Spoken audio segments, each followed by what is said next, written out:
نبی صلی اللہ علیہ وسلم، یہاں کاف واحد کا صیغہ ہے، خطاب اجماع ہے کہ یہاں خطاب محمد الرسول اللہ سے شخصاً ہے، جیسے سورۃ الضحیٰ شخصی گفتگو ہے اللہ کی اپنے نبی کے ساتھ، بالکل ذاتی پرسنل سرگوشی کے انداز میں۔ سورۃ الانشراح ذاتی بات ہے کہ جو ہو رہی ہے اللہ کی اور رسول کے مابین ہے۔ اسی طریقے سے یہ سورہ مبارکہ یہ بھی بالکل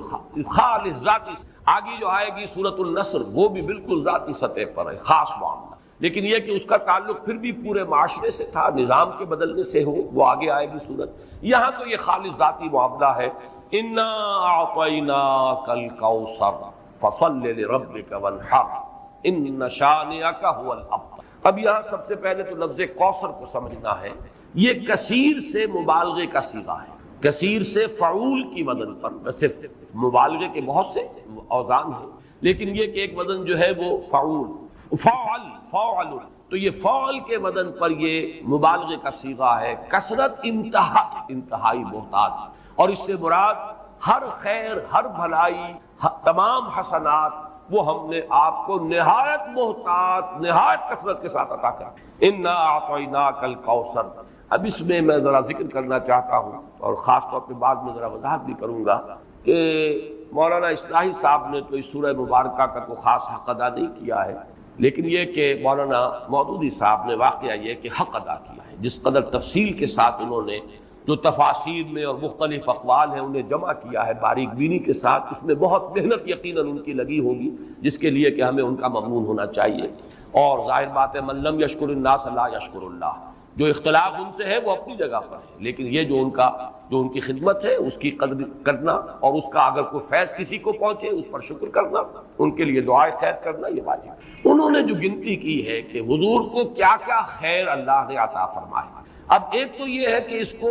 عام پر جو ہے وہ ملحوظ کیا جائے، اور ایک ہے خاص روایات کے حوالے سے اس کا کیا مفہوم سامنے آتا ہے، تو وہی لغوی بات، اور پھر یہ کہ جو معصور ہے اور منقول ہے مفہوم کوثر کا، یہ دونوں میں آپ کے سامنے رکھ رہا ہوں۔ سب سے پہلی شے جو اللہ نے محمد الرسول اللہ کو کثرت سے عطا فرمائی وہ اخلاق حسنہ، اس لیے کہ دوسری ہی وحی میں فرمایا وَإِنَّكَ لَعَلَىٰ خُلُقٍ عَظِيمٍ، جس کا لوہا جو ہے وہ خود کفار قریش نے مانا الصادق الامین۔ ابو جہل بھی یہ نہیں کہہ سکا کہ محمد نے کبھی جھوٹ بولا، صاف مانا اس نے صلی اللہ علیہ وسلم کہ انہوں نے کبھی جھوٹ نہیں۔ پھر یہ کہ سب سے بڑا خیر نبوت اور رسالت، نبوت رسالت رحمت ہے، اور رحمت للعالمین بنا کر محمد الرسول اللہ صلی اللہ علیہ وسلم بھیجے گئے، تو یہ خیر کثیر، یہ خیر جو ہے نبوت اور رحمت، یہ اپنے منطقی انتہا کو پہنچی ہے، اپنے تکمیلی مرتبے کو پہنچی ہے محمد الرسول اللہ صلی اللہ علیہ وسلم کی شخصیت مبارکہ میں۔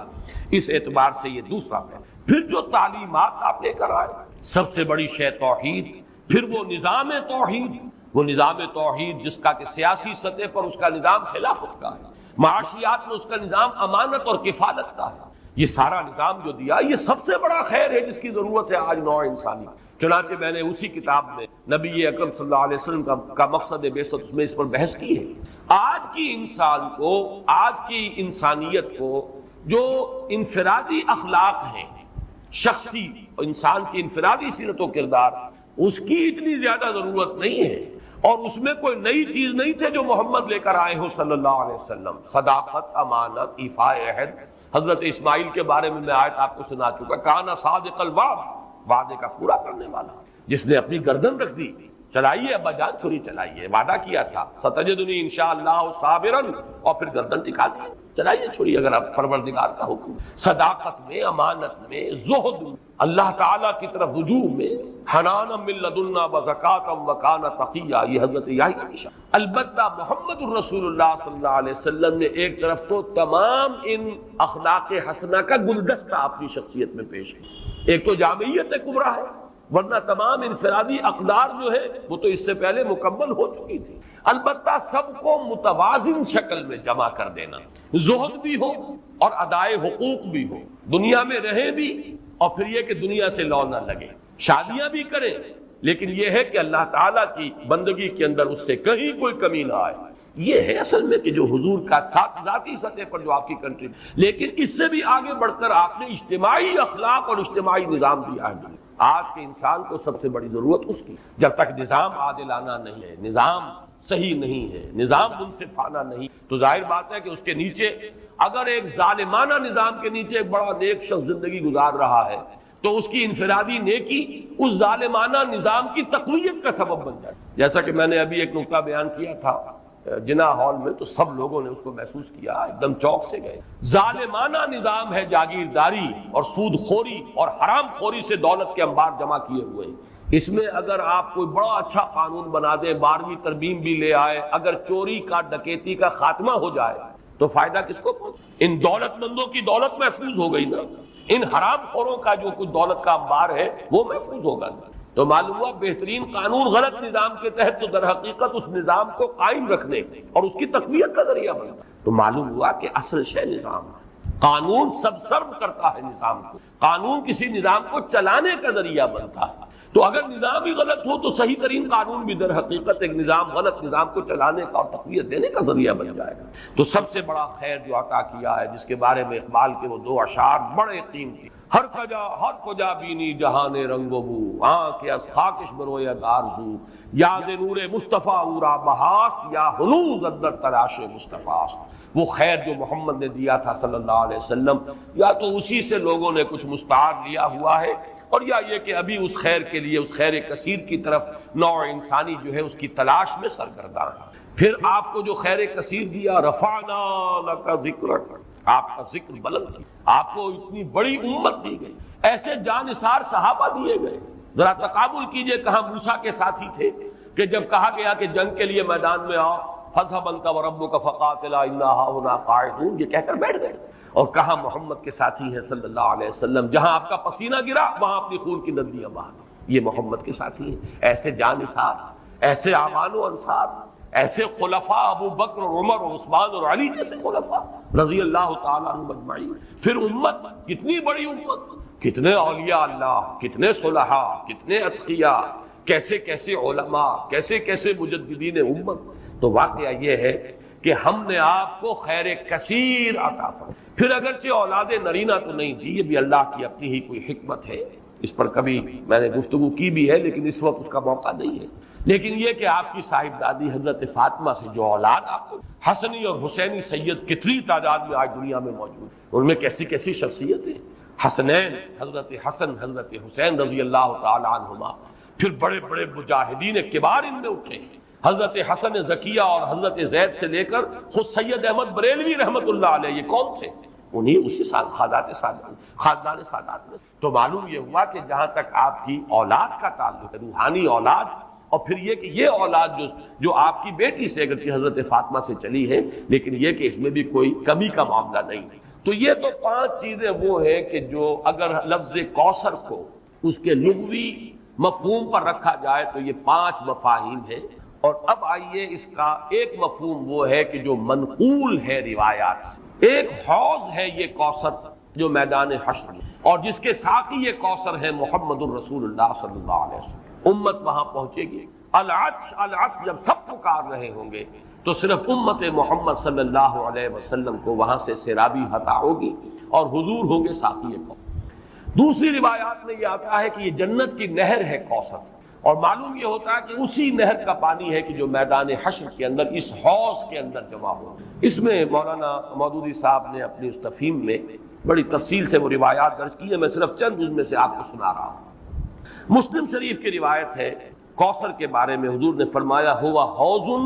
ترد علیہ امتی یوم القیامہ،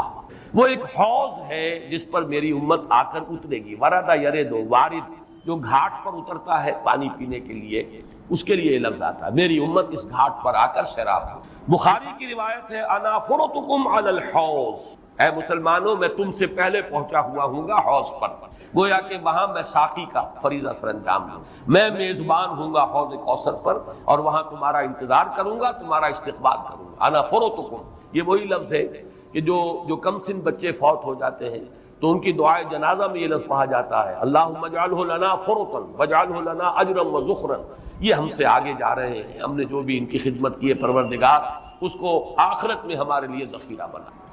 اسی طریقے سے بخاری کی ایک روایت اور بھی ہے انا فرطکم علی الحوض وانا شہید علیکم وانی واللہ لانظر الی حوضی الان. میں تم سے پہلے پہنچ جاؤں گا حوض کوثر پر اور وہاں تمہارا استقبال کروں گا، اور پھر میں تمہاری گواہی دوں گا، تم پر گواہ ہوں گا اس حوض کوثر پر۔ اور خدا کی قسم میں اپنی آنکھوں سے اس حوض کو اس وقت بھی دیکھ رہا ہوں، یعنی دنیا میں رہتے ہوئے بھی محمد الرسول اللہ صلی اللہ علیہ وسلم کو جنت کا مشاہدہ جیسے ایک موقع پر ہوا کہ ایک نماز کے دوران آپ کا ہاتھ بے ساختہ جو ہے آگے بڑھ گیا، ایک مرتبہ بے ساختہ پیچھے کو ہٹے جیسے کسی شے سے دہشت ہو گئی ہو، خوف ہو۔ جب لوگ صحابہ نے پوچھا حضور کیا یہ اس نماز کا خاصہ ہے، یہ بھی اس کا کوئی جز؟ آپ نے فرمایا نہیں، میرے سامنے جنت لے آئی گئی تھی اور بے اختیار میرا ہاتھ بڑھ گیا کہ میں اس کا کوئی خوشہ توڑ لوں تاکہ تمہیں دوں وہ جنت کا میوہ، اور میرے سامنے دوزخ لے آئی گئی اور اس کا بھبکا جو تھا، اس کی حرارت، اس کی وجہ سے مجھے پیچھے ہٹنا پڑا۔ تو دنیا میں مشاہدہ کرایا جاتا تھا، اس لیے حضور نے فرمایا وَإِنِّي وَاللَّهِ لَأَنظُرُ إِلَىٰ حَوْضِي الْآنَ، میں اس وقت بھی اپنے اس حوض کو دیکھ رہا ہوں۔ البتہ ایک حدیث اور بھی ہے، یہ تو حدیثیں جو ہے بڑی میٹھی میٹھی ہیں، ہم امتی ہیں اللہ کے رسول کے اور ہم پہنچیں گے اور ہمیں حضور جو ہے اس حوض سے پلائیں گے، وہ آپ ہمارے ساقی ہوں گے، آپ میزبان ہوں گے، ہم مہمان ہوں گے۔ لیکن یہ کہ ایک اور حدیث سن لیجئے تو شاید یہ ساری خوشی جو ہے ختم ہو جائے گی۔ امتی سے مراد کیا ہے؟ وہ نہیں کہ جو نسلاً مسلمان ہے، مسلمانوں کے گھر پیدا ہو گیا، آج کا مسلمان نہیں، حضور کے زمانے کا مسلمان بھی اگر وہ اس معیار پر پورا نہیں اترتا، والعصر ان الانسان لفی خسر الا الذین آمنوا وعملوا الصالحات وتواصوا بالحق وتواصوا بالصبر، تو حضور کا امتی نہیں ہے۔ چنانچہ یہ روایت ابن ماجہ کی ہے، اور کہا یہ جاتا ہے کہ یہ الفاظ آپ نے یوم عرفہ کا جو خطبہ ہے اس میں ارشاد فرمایا، الا انی فرضتکم علی الحوض، لوگوں آگاہ ہو جاؤ میں حوض کوثر پر تم سے پہلے پہنچوں گا، وَأُكَاثِرُ بِكُمْ، اور میں تمہاری کثرت پر فخر کروں گا۔ اتنی بڑی امت، ایسے بھی تو نبی ہوں گے جن کا امتی ایک دو ہی ہوں گے، صرف کتنے ہوں گے؟ حضرت نوح علیہ السلام کے کتنے امتی ہوں گے؟ اس اعتبار سے محمد الرسول اللہ صلی اللہ علیہ وسلم کے امتی انا اکاثر بکم فلا تسودوا وجہی، تو دیکھنا اس روز میرا منہ کالا نہ کر دینا، میرا چہرہ جو ہے تمہارے اعمال کی مجھے پشیمانی نہ، میرا چہرہ جو ہے سیاہ نہ کر، یہ صدمے اور رنج سے جو چہرہ سیاہ ہو جائے، جو قرآن مجید میں آیا یوم تبیض وجوہ وتسود وجوہ، جس دن بہت سے چہرے بہت سے روشن ہوں گے، تر و تازہ ہوں گے، تابناک، اور بہت سے چہروں پر سیاہی تھپی ہوئی ہو۔ فلا تسودوا وجہی انی مستنقذ اناس